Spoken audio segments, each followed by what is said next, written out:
The 8th of May, 1945, brought a silence to Europe that was as deafening as the artillery barrages that preceded it. The Luftwaffe, the aerial weapon that had once smashed the Polish Air Force in days and terrorized London, was reduced to a scattering of twisted aluminium and burnt magnesium. Across the airfields of Bavaria, Austria, and Czechoslovakia, the premier fighter aircraft of the age, the Messerschmitt Me-262s, the Focke-Wulf TR-152s, sat idle. They were no longer weapons of war, but assets in a new predatory game of intelligence gathering. For the men who flew them, the war's end did not bring peace. It brought a sudden, violent dislocation. The Experten, aces like Erich Hartmann, Adolf Galland, Günther Rahl, and Johannes Steinhoff, faced a reality for which no tactical training had prepared them. They were the surviving technocrats of a shattered empire. Their kill counts, once the currency of national heroism, became liabilities in the denazification courts, or bargaining chips in the interrogation cells of the NKVD and the CIA. This narrative documents the autopsy of the Luftwaffe's leadership. It traces the trajectory of men who went from commanding fighter wings to breaking stones in Soviet gulags, felling timber in the Black Forest, and advising dictators in the Andes, before eventually finding themselves in the cockpits of American nuclear-capable jets, commanding the very alliance they had been built to destroy. In the final weeks of the war, the Luftwaffe ceased to function as a cohesive military branch and devolved into a collection of fiefdoms obsessed with one final strategic maneuver: evading Soviet captivity. The geography of surrender was a life-or-death calculation. Adolf Galland, the deposed general of fighters, commanded Jagdverband 44 at Salzburg-Maxglan. His unit was unique, staffed almost entirely by Knights Cross holders and flying the Me-262 jet fighter. Galland understood the technical value of his unit. As American tanks from the 20th Armored Division approached on May 3rd, Galland ordered the systematic destruction of the aircraft. His men placed grenades in the engine intakes of the UMO-004 axial flow turbojets. They did not want the Soviets to capture the technology, nor did they wish to hand fully operational machines to the Americans. They surrendered as an elite cadre, walking into US captivity with the arrogance of men who knew they held the secrets to high-speed flight. The situation for Jagdgeschwader 52, stationed on the Eastern Front, was far grimmer. This unit, the most successful fighter wing in history, housed Erich Hartmann, the world's highest-scoring ace with 352 victories, and his commander, Hermann Graf. As the Red Army collapsed the pocket around Deutsch Brod in Czechoslovakia, General Hans Seidemann ordered Graf and Hartmann to fly their Bf-10-9s to the British sector immediately to save themselves. Both men refused the order. They would not abandon the ground crews, the mechanics, and the thousands of civilian refugees, officers' wives and children, traveling with the unit's convoy. They burned their aircraft, destroying the last operational Bf-109 K4s, and led the column west on foot. On May 17th, near Pisek, they surrendered to the US 90th Infantry Division. They believed they had secured safety for their men. However, the geopolitical machinery of the Yalta Conference had already sealed their fate. A secret clause stipulated that German units who had fought primarily on the Eastern Front must be repatriated to the Soviet Union. The Americans, adhering to the letter of the treaty, deceived the Germans. Under the guise of a transfer to better quarters, the men of JG-52 were driven to the demarcation line and handed over to the Red Army. The American trucks stopped, the tailgates dropped, and NKVD officers took possession of the cargo. For Hartmann and Graf, the war had not ended. It had merely moved to a darker phase. The Soviet Union did not view the Luftwaffe aces as conventional prisoners of war.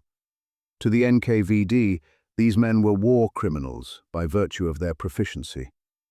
They were trophy prisoners, subjected to a calculated regimen of physical deprivation and psychological reconstruction. Erich Hartmann was identified immediately as the Black Devil. The NKVD separated him from the general population. Their objective was not merely punishment, but conversion. The Soviets were establishing the foundations of East Germany, and they required high-profile Wehrmacht officers to denounce Hitler and embrace socialism to legitimize the new regime. Hartmann proved unbreakable. He was shuttled between camps, Gryazovets, Cherepovets, Shakhty, and subjected to solitary confinement in complete darkness. The Soviets tried to break him through the leverage of his family. They withheld all mail. Crucially, Hartmann's son, Peter Erich, who was born in 1945, shortly after Hartmann's capture, died of illness in 1948. Hartmann would not learn of his son's birth or death until years later. The NKVD used this silence as a weapon, telling him his wife had remarried or that his family had perished. In contrast, Hermann Graf, the commander of JG-52 and the first pilot to reach 200 victories, cracked under the pressure. Graf joined the Bund Deutscher Offiziere, the League of German Officers, an anti-fascist organization formed within the camps. He marched in Soviet parades and issued statements condemning the war. Whether this was a genuine ideological shift or a desperate bid to save his starving men remains a subject of historical debate, but the consequences were immediate. When Graf was released in 1950, 5 years before Hartmann, he returned to Germany a pariah. The fraternity of former fighter pilots ostracized him, viewing his cooperation as a betrayal of the soldier's code. Graf died in 1988, largely isolated from the community he had once led. Hartmann endured 10.5 years of confinement. He refused to work in the coal mines, citing international law regarding the treatment of officers, which led to further beatings and starvation diets. His resistance became legendary even among his captors. When he was finally released in 1955, following Chancellor Konrad Adenauer's direct negotiation in Moscow, he weighed less than 100 pounds. He returned to a Germany he did not recognize, a man hardened by a decade of resisting the entire apparatus of the Soviet state. While Hartmann rotted in the East, the aces in the West were processed through Ashcan, the Allied interrogation center in Mondorf-les-Bains, and Dustbin at Kranzberg Castle. The British and Americans were engaged in a frantic harvest of technical data. Adolf Galland was flown to England. The RAF interrogators were less interested in his ideology and obsessed with his technical knowledge. They grilled him on the operational challenges of the Me-262, the throttle response of the UMO engines, the tactics used to attack B-17 formations at closing speeds of 600 miles per hour, and the effects of swept wings on compressibility. Galland found himself lecturing the victors on the future of air combat. However, once the intelligence was extracted, the utility of these men evaporated. The denazification process classified them. Most Luftwaffe personnel, being professionals rather than political appointees, were eventually cleared of war crimes, but they were stripped of their livelihood. The Allies dismantled the German aviation industry. The Messerschmitt and Dornier factories were bombed out shells or converted to produce pots and pans. The transition to civilian life was jarringly humble. Gerhard Barkhorn, the second highest scoring ace in history, 301 victories, found himself working in a Volkswagen factory. The reflexes that had allowed him to survive 1,104 combat missions were now applied to the assembly of civilian Beetles. Günter Rahl, the third highest ace, faced a similar reality. With a permanent disability from a broken back sustained in 1941, Rahl could not find professional work. He became a woodcutter in the forests of post-war Germany.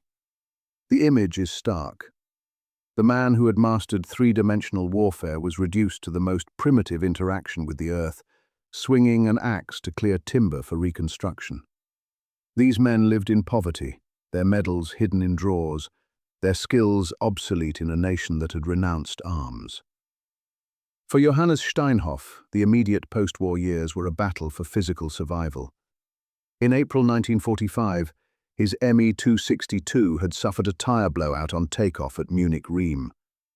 The aircraft crashed and burned with full fuel loads. Steinhoff was pulled from the wreckage, but his face was destroyed. His eyelids, ears, and nose were burned away. Steinhoff spent the years 1945 to 1947 in hospitals. The reconstruction of his face required dozens of agonizing surgeries. Here, the fraternity of airmen bridged the political divide. British surgeons, who had pioneered plastic surgery techniques for RAF burn victims, the famous guinea pig club, assisted in his treatment. Steinhoff had to learn to live with a visage that was essentially a mask of scar tissue. For years, he could not close his eyes. He slept with them open, protected by goggles, until new eyelids could be fashioned from skin grafts taken from his arm. Steinhoff's recovery was not just medical. It was a psychological triumph. He refused to hide. He learned to walk into a room and hold the gaze of men who flinched at his appearance. This steeliness would serve him well in the diplomatic battles of the future. He became a ceramics businessman for a time, rebuilding his life from zero, proving that the man was more than the uniform. While some aces accepted their civilian fate, others sought to preserve the Wehrmacht's military culture in exile. The rat lines, often associated with fleeing SS criminals, also functioned as a conduit for technical talent. President Juan Perón of Argentina envisioned a South American superpower fueled by German expertise. He opened his doors to the engineers and the pilots. Adolf Galland accepted an invitation to Buenos Aires in 1948. He was not fleeing justice, his record was clean, but fleeing the boredom of a demilitarized Europe. In Argentina, he worked with Kurt Tank, the designer of the Focke-Wulf 190. Tank was developing the IAE-33 Pulki II, a swept-wing jet fighter based on his unbuilt TA-183 design. Galland served as a consultant and test pilot for the Argentine Air Force. He introduced Luftwaffe tactical doctrine to South America, training cadets in the energy-fighting maneuvers that had defined German air superiority. It was a twilight existence, living in a German expatriate bubble in the Southern Hemisphere, flying British Gloster Meteors and experimental jets, while Europe slowly rebuilt. However, Argentina also hosted the Unrepentants. Hans-Ulrich Rudel, the Stuka ace who had destroyed over 500 Soviet tanks, arrived in 1948. Rudel was a fanatic. He had lost his right leg below the knee in 1945, but continued to fly combat missions with a prosthetic until the last day of the war. In Argentina, he became a close confidant of Perón and a central figure in the Nazi expatriate community. Rudel's physical feats in South America were inhuman. Despite his amputation, he became a mountaineer of international repute. He ascended the 22,837-foot Aconcagua, the highest peak in the Americas. Later, he climbed the Llullaillaco volcano, reaching 22,000 feet. These climbs were not merely recreational. They were performative acts of will, intended to demonstrate the continued vitality of the Aryan soldier. Rudel wrote prolific memoirs glorifying the fight against Bolshevism and maintained contact with war criminals like Joseph Mengele. While Galland eventually reintegrated into global society, Rudel remained a defiant outcast, a symbol of the ideology that had destroyed Germany. By 1950, the map of Europe had frozen into the Cold War. The Korean War terrified Western strategic planners. The Soviet Union possessed a massive conventional army and a growing nuclear arsenal. The Western Allies realized that a demilitarized West Germany was a strategic vacuum they could not afford. The unthinkable became necessary. Germany had to be rearmed. The Amt Blank Office, the predecessor to the Ministry of Defense, began the process of vetting officers for a new German Air Force. This presented a moral dilemma. The only men capable of leading a modern air force were the veterans of the Wehrmacht. The Allies established the Personnel Screening Committee to filter out committed Nazis from professional soldiers. Galland was considered for the position of Inspector of the Air Force, but was ultimately rejected. His flamboyant style and his time in Argentina were viewed as political liabilities. Instead, the new Bundeswehr turned to the men who had integrated or suffered: Steinhoff, Rall, and the newly released Hartmann. In 1956, these men were reinstated with their ranks. They traded their Wehrmacht uniforms for the slate blue of the new Luftwaffe, adorned with the Iron Cross, but stripped of the swastika. The retraining of the Luftwaffe leadership took place in the blinding heat of the American Southwest, a landscape as alien to the green fields of Europe as the political landscape was to the Third Reich. In 1956, Steinhoff, Rall, Hrabak, and a cadre of veteran pilots arrived at Luke Air Force Base and Williams Air Force Base in Arizona. They stepped off the transport planes into a world of aggressive modernity. The culture shock was absolute. These men had last flown in a starving, burning Europe, operating from grass strips and scavenging for synthetic fuel. They arrived in an America at the peak of its post-war abundance. Massive steaks, air-conditioned officers' clubs, and a casual first-name familiarity that clashed violently with the rigid Prussian hierarchy in which they had been raised. Technologically, the jump was massive. They had to transition from the mechanical wire and pulley flight controls of the Bf-109 to the hydraulic complexities of the F-84F Thunderstreak and the T-33 Shooting Star. Johannes Steinhoff, in his memoirs, described the American cockpits as a clock shop, a bewildering array of dials, switches, and artificial horizons that demanded constant monitoring. In the Wehrmacht, a pilot flew by the seat of his pants. He felt the buffet of the wind and the vibration of the engine to judge his speed. In the American jets, the pilot was isolated from the elements, encased in a pressurized bubble, relying entirely on instruments. For Steinhoff, whose sensory perception was already compromised by his burns, this required a total reconstruction of his flying instincts. Günther Rall detailed the friction of this new doctrine. The Luftwaffe philosophy was built on Auftragstaktik, mission command, and individual pilot intuition. If the engine started and the guns fired, you flew. The American philosophy was industrial, procedural, and risk-averse. The checklist was God. Rall recalled the humiliation of being grounded by a 20-year-old American lieutenant for failing to verbally recite a switch setting during pre-flight. For a man with 275 aerial victories and the Knight's Cross with swords, being dressed down by a youth who had never seen combat was a bitter pill. Yet Rall and Steinhoff realized that the complexity of the new jets demanded this discipline. They humbled themselves. They sat in classrooms with men young enough to be their sons, learning the physics of nose-wheel landing gear, hydraulic boosts, and the avionics of nuclear delivery. The social dynamic was equally tense, but ultimately cathartic. The Americans were disarmingly informal. They slapped the German generals on the back. They ignored the stiff formalities of rank. In the Arizona mess halls, former enemies broke bread. American pilots who had flown Mustangs and Thunderbolts swapped stories with the men they had tried to kill. They compared turning radiuses, climb rates, and kill zones with the detached precision of engineers. This period was not merely about flight training. It was an indoctrination into the NATO standard. The Germans learned that a modern air force was not just about pilots. It was a logistical organism. They absorbed the American concepts of supply chain management, preventative maintenance, and standardized safety protocols. This Arizona school of thought would become the foundational doctrine of the new Bundesluftwaffe, shifting it from a force of aristocratic hunters to a technocratic integrated component of the Western Alliance.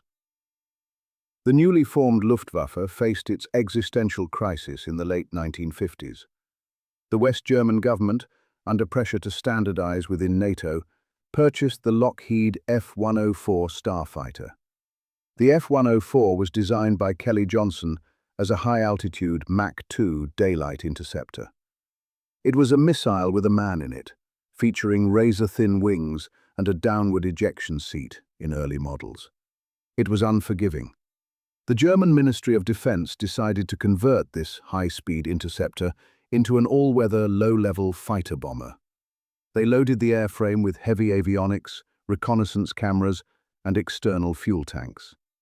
They strengthened the airframe, increasing the weight significantly. The result, the F-104G, was a dangerous compromise. When deployed in the miserable weather of Northern Europe, flown by conscript pilots with barely 300 hours of flight time, the results were catastrophic. The aircraft stalled easily in tight turns and had a terrifyingly high landing speed. 292 German starfighters crashed. 116 pilots were killed. The press dubbed it the Witwenmacher, the Widowmaker. Erich Hartmann, commanding Jagdgeschwader 71, Richthofen, went to war against the aircraft. He publicly declared the F-104 unfit for the Luftwaffe's mission profile. He argued that taking a fair-weather interceptor and forcing it to fly at treetop level in the Bavarian mist was criminal negligence. Hartmann's tactical brilliance was not matched by political acumen. His vocal opposition embarrassed the Bonn government and the Air Force leadership. In 1970, claiming that his superiors were prioritizing politics over pilot safety, Hartmann was forced into early retirement. He left the service embittered, feeling that the bureaucracy had defeated him where the Soviets had failed. While Hartmann was pushed into the wilderness of early retirement, Johannes Steinhoff rose to resolve the crisis and eventually transcend the boundaries of the German military. In 1966, Steinhoff became inspector of the Air Force. He did not reject the starfighter. The political cost of cancelling the contract was too high. Instead, he overhauled the entire system supporting it. Steinhoff grounded the fleet, implemented the system weapon concept he had observed in Arizona, and built concrete shelters. He realized the crashes were not just aerodynamic failures, but logistical ones. Under his command, the accident rate plummeted. Steinhoff's career culminated in 1971, when he was elected chairman of the NATO Military Committee. The man who had flown for the Third Reich was now the highest-ranking military officer in the North Atlantic Treaty Organization. He sat in Brussels, responsible for the strategic defense of the West against the Warsaw Pact. The irony was palpable, yet effective. Steinhoff's scarred face, a mask of reconstructed tissue, became a diplomatic asset. It was a constant, visible reminder of the cost of war. In interviews, he spoke candidly of the burden of history, noting that his generation had to serve as a bridge. He worked tirelessly to integrate the Bundeswehr fully into NATO's nuclear planning group, ensuring that Germany was not merely a battleground, but a partner with a voice in its own survival. Günter Rahl followed a parallel trajectory, succeeding Steinhoff as Inspector of the Air Force in 1971. Rahl became the industrial architect of the modern Luftwaffe. He oversaw the procurement of the McDonnell Douglas F-4F Phantom, bridging the capability gap left by the starfighter. More importantly, Rahl was instrumental in the development of the Panavia Tornado. This was a massive, multinational undertaking between Britain, Italy, and Germany to build a variable sweep-wing strike aircraft. Rahl fought hard to ensure the Tornado was optimized for the Luftwaffe's specific requirement: low-level, high-speed interdiction over the North German plain. He wasn't just a pilot.